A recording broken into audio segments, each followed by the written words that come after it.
최근 휴대폰 5G 가입자 수가 26만 명을 돌파했다고 하는데요. 하지만 높은 요금제에 비해서 서비스가 불통이 되는 경우가 많아서 소비자들의 불만이 많다고 합니다. 이 구입하면서 지불한 금액에 걸맞는 서비스나 물품 받지 못했을 때 보통은 이제 환불이라는 절차가 있잖아요. 내가 가입한 5G 요금제 환불이 가능한 걸까요? 또 환불을 하게 되면 이 서비스를 개통하면서 함께 구입했던 휴대폰은 어떻게 해야 될지 일상 속에서 이런 경우에 이제 일명 호갱이 됐다는 생각에 억울한 경험들 많으실 텐데요. 오늘 이 문제의 전문가죠. 공정거래위원회 할부거래과 홍정석 과장 지금 스튜디오에 직접 나와 주셨습니다. 과장님 안녕하세요. 예, 안녕하십니까. 공정거래위원회 소비자정책국 할부거래과 홍정석 과장입니다. 아, 예. 소속을 굉장히 또박또박 밝혀주셨습니다. 예, 정확히 밝혀야 맞는 것 같습니다. 아, 예. 자, 이 소비자들이 5G 휴대폰을 개통을 했는데 저도 주변에서 그런 얘기 좀 많이 듣고 있는데 네. 굉장히 불만들이 좀 있어요. 통화가 잘 안 되는 것 같고 생각보다 빠르지 않고 네. 이런 불만 토로하고 있거든요. 예. 이 서비스 품질 문제를 이유로 개통 철회 이거 할 수 있는 거죠? 예, 당연히 가능하고요. 서비스 품질 문제는 이제 기본적으로 통신사와의 계약 관계에서의 약간 채무불이행 관계로 볼 수 있으니까 원래는 법적으로도 이제 계약 해지가 가능한데 예. 통신사들은 이런 경우에 이제 14일 이내에 개통 철회라는 명칭으로 철회를 가능하도록 지금 하고 있습니다.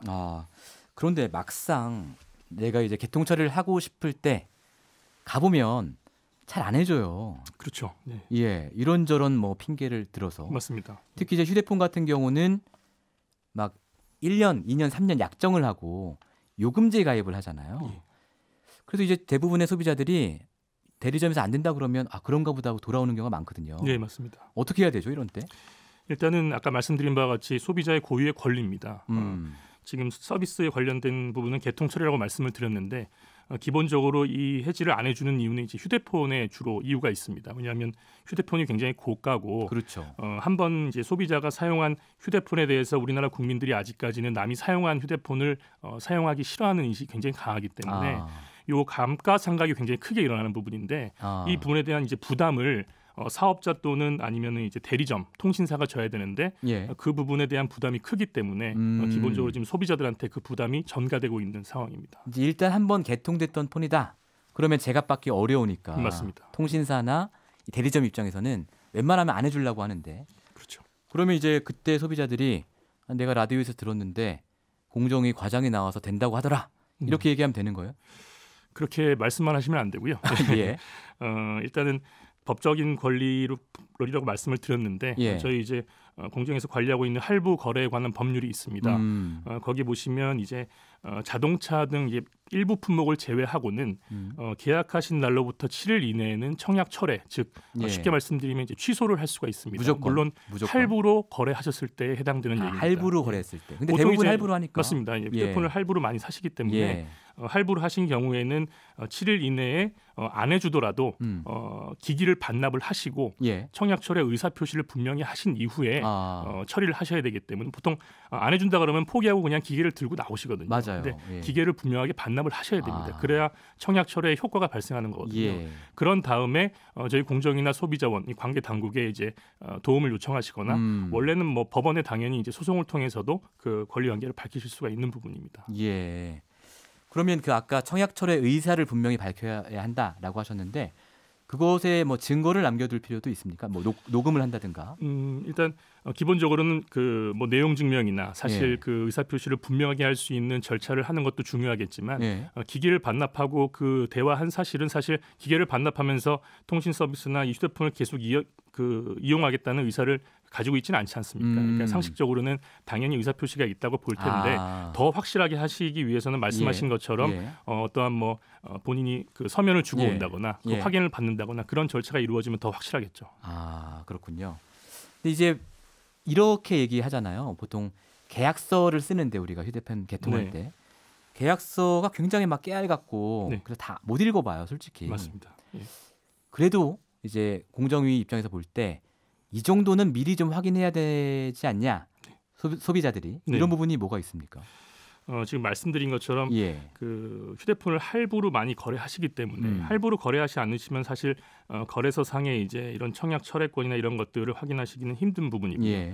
할부로 거래를 하실 때는 소비자의 고유의 권리가 그 계약서상에 명시가 돼 있는지를 분명히 확인을 하셔야 됩니다. 그래서 그 중에 하나가 청약 철회권이고요. 예. 뭐 항변권도 있지만 일단은 휴대폰을 나중에 반납하신 다음에 그 취소를 하기 위해서는 그 권리가 가장 중요하고 그 권리가 계약서에 명시가 되지 않으면 그것 자체로 법 위반입니다. 그래서 그래요? 예, 그 내용이 기재된 계약서를 분명히 교부를 받으셔야 되기 때문에 제가 말씀드린 그 소비자 권리 조항이 어떤 것들인지 물어보고 거기에 대해서 설명을 분명하게 들으시는 게 제일 중요하겠습니다. 그 계약서를 한번 점검은 해보셨을 거 아니에요? 대부분 적시되어 있습니까?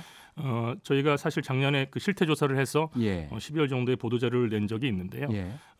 일부는 있고 일부는 없는 경우가 있습니다. 없는 경우가 있어요. 제가 말씀드린 것처럼 기계를 반납해야 청약 철회에 효과가 생긴다는 부분은 공통적으로 다 빠져 있었습니다. 왜냐하면 그 부분이 이제 성립하게 되면은 이제 청약 철회 효과가 발생한다는 것을 잘 알고 있기 때문에 청약 철회 규정에 대해서는 명시를 했으나 중요한 그 조항들에 대해서는 약간씩 빼고 계약서를 작성하는 부분이 있었습니다. 그래서 저희가 그 부분을 지적했고 그 부분에 대해서 저희가 시정 권고를 했기 때문에 지금 계약서들은 그 부분이 반영이 돼 있는데 그 부분을 정확히 설명까지 되는지는 아직까지 좀 파악이 안 되고 있습니다. 자, 또 소비자 입장에서 한 가지 휴대폰과 관련한 어떤 불합리한 점이라고 느끼는 게요.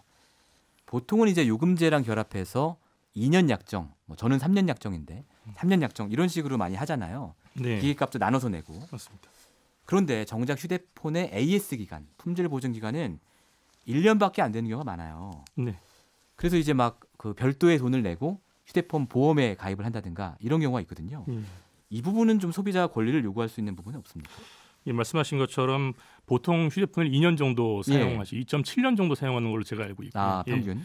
그리고 이제 약정 기간은 보통 2년으로 하시는 걸로 알고 있는데 그 AS 기간은 1년에 불과했었습니다. 그래서 이 부분에 대해서 저희가 이번에 공정거래위원회에서 고시를 고쳐서 이 고시의 명칭이 이제 소비자 분쟁 해결 기준인데요.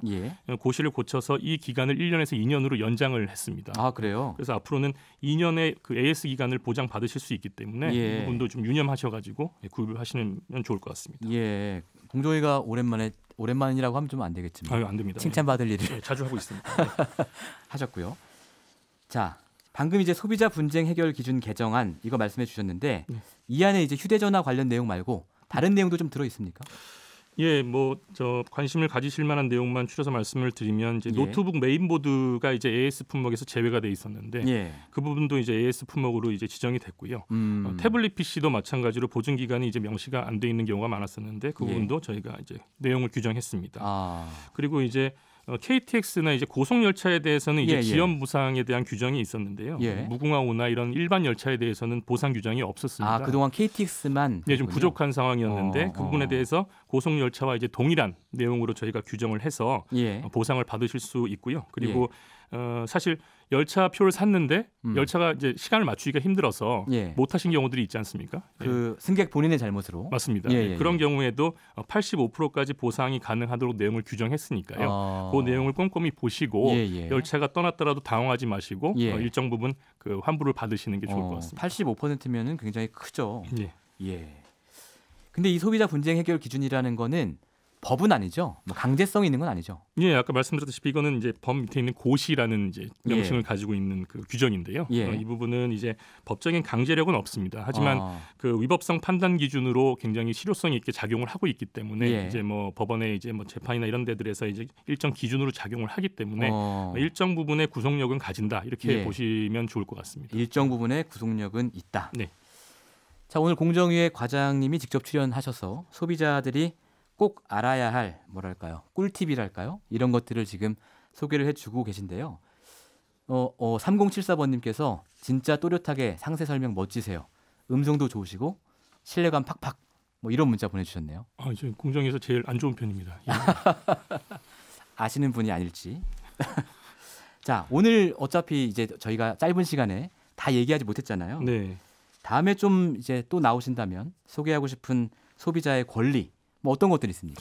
사실 이 부분 말고도 지금 사실 뭐 헬스장이나 교정 치료나 피부 관리 이런 장기 서비스에서 돈을 많이 냈는데 맞아요. 업자가 먹튀하는 경우 이런 예, 경우들이 많습니다. 예. 그런 경우에 이제 피해를 예방할 수 있는 방법이나 예. 아니면 이제 상조 서비스 가입하신 분들이 많은데요. 맞아요. 그 부분에 대해서도 굉장히 불안감이 높아서 이제 가입을 주저하시거나 뭐 해약하시는 경우도 많은데 그 부분에 대해서 저희 공정위에서 그 피해를 확실하게 방지할 수 있는 그런 방지책들을 마련한 것들이 있는데 그런 것들을 좀 소개하고 싶습니다.